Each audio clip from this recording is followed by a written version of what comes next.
Hi అందరికీ, welcome back to my channel. మీతో సరిత. ఈరోజు అయితే ఈ వీడియోలో నేను బిర్యానీ చూపిస్తా. బిర్యానీ అనేది అందరికి వచ్చు, కానీ అది నా స్టైల్లో నేను చూపిస్తా. ఇప్పుడైతే నేను కేజీ చికెన్ అయితే తీసుకున్నా. దీన్ని అయితే శుభ్రంగా కడిగి పెట్టుకున్నా. కడిగిన చికెన్లో కొంచెం పసుపు, అల్లం వెల్లుల్లి పేస్ట్, కారం, ఉప్పు, కొత్తిమీర, పుదీనా, గరం మసాలా పౌడర్, నిమ్మకాయ జ్యూస్, పెరుగు ఇవన్నీ అయితే నేను యాడ్ చేసి పెట్టుకున్నా. ఇందులో మిక్స్ అయ్యే వరకు మొత్తం కలుపుకోవాలన్నమాట. ఈ ఇంగ్రీడియంట్స్ మొత్తం అనేది చికెన్కి పట్టడం వల్ల చికెన్ అనేది టేస్టీగా అవుతుంది. ఒక హాఫ్ అన్ అవర్ మ్యారినేట్ చేసి అయితే పక్కన పెట్టేసుకుంటున్నా నేను. నెక్స్ట్ వచ్చేసి బాస్మతి రైస్ తీసుకుంటున్నా.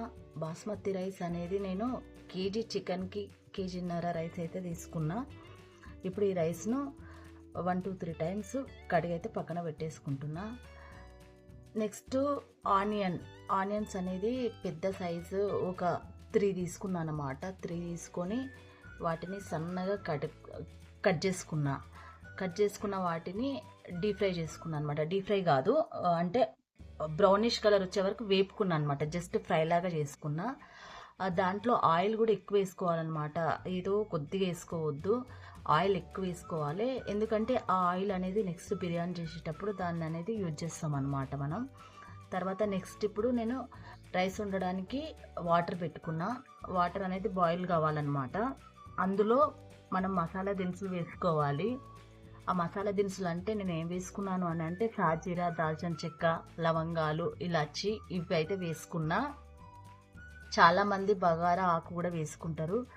ఎందుకు మా ఇంట్లో అంత ఇష్టపడరు కాబట్టి నేను బగారా ఆకు వేసుకోలేదు. కావాలంటే మీరు వేసుకోవచ్చు. నెక్స్ట్ కొద్దిగా అందులో ఆయిల్ కూడా యాడ్ చేసిన అనమాట. ఎందుకు ఆయిల్ యాడ్ చేసినానంటే ఆ రైస్ అనేది అతుక్కోకుండా ఉండడానికి కోసం కలుపుతున్నా. ఒక్కసారి ఎంతవరకు ఉడికిందో టెస్ట్ చేద్దామని. అప్పటి వరకు అయితే నేను బిర్యానీ ఎందులో అయితే వండుతున్నానో ఆ బౌల్ అయితే తీసుకున్నాను అనమాట. ఇప్పుడు ఇందాక చెప్పాను కదా మీకు ఆయిల్ ఎక్కువ తీసుకోవాలి అని. ఆ ఆయిల్ అనేది ఇందులో యూజ్ చేస్తాను నేను. కొద్దిగా ఆయిల్ అయితే వేసుకున్న తర్వాత ఇప్పుడు మనం మ్యారినేట్ చేసి పెట్టుకున్న చికెన్ మొత్తము ఈ ప్యాన్లో వేసుకున్నాను నేను. మొత్తం వేసుకున్న తర్వాత ఇందులో మనం ఇందాక ఫ్రై చేసిన ఆనియన్ అయితే ఇందులో వేసుకోవాలన్నమాట. కొద్దిగా మొత్తం కాదు, ఎందుకంటే నెక్స్ట్ పై లేయర్కి కూడా కొద్దిగా ఉంచుకోవాలి. కొద్దిగా అయితే నేను దానిపైన వేసుకున్నా, చికెన్ పైన.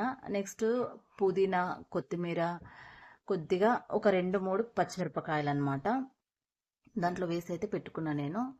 తర్వాత ఇందాక ఇంకా ఆయిల్ ఉంది కదా, ఆ ఆయిల్ అనేది దీనిపైన మొత్తంగా ఒక లేయర్ వేసుకోవాలన్నమాట. ఎందుకంటే ఈ ఆయిల్ ద్వారానే లోపల చికెన్ అనేది ఉడికిపోతుంది అనమాట.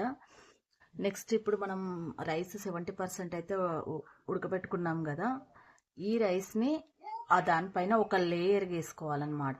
మొత్తం లేయర్గా అయితే వేసుకోవాలి. మొత్తం పై వరకు వేసుకోవాలి.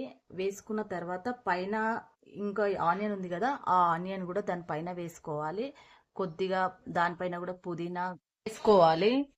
లాస్ట్లో అయితే నేను ఫ్లేవర్ కోసం ఒక 2 స్పూన్స్ నెయ్యి అయితే వేసుకున్న తర్వాత మూత పెట్టేసి ఆవిరి పోకుండా ఉండడానికి ఏదైనా బరువు అయితే పెట్టుకోవాలన్నమాట. నేనైతే ఏంటి చిన్న రోల్ ఉంటుంది కదా, ఆ రోల్ అయితే పెట్టుకున్నా, బయట ఆవిరి పోకుండా ఉండడానికి కోసం అని. తర్వాత స్టవ్ మీద పెట్టేసుకొని ఒక 15 minutes మీడియంలో పెట్టేసుకున్నా అనమాట. స్టవ్ మరీ సిమ్లో పెట్టొద్దు, మరీ హైలో పెట్టకుండా మీడియంలో అయితే పెట్టుకున్నా. తర్వాత ఒక 10 minutes అలా పెట్టిన తర్వాత మొత్తం సిమ్లో పెట్టేసిన అనమాట. ఇప్పుడైతే వేడి వేడి బిర్యానీ రెడీ అయిపోయింది. నేను ఎక్స్పెక్ట్ చేసిన దానికైనా అయితే మంచిగా వచ్చింది. Please like, share and subscribe.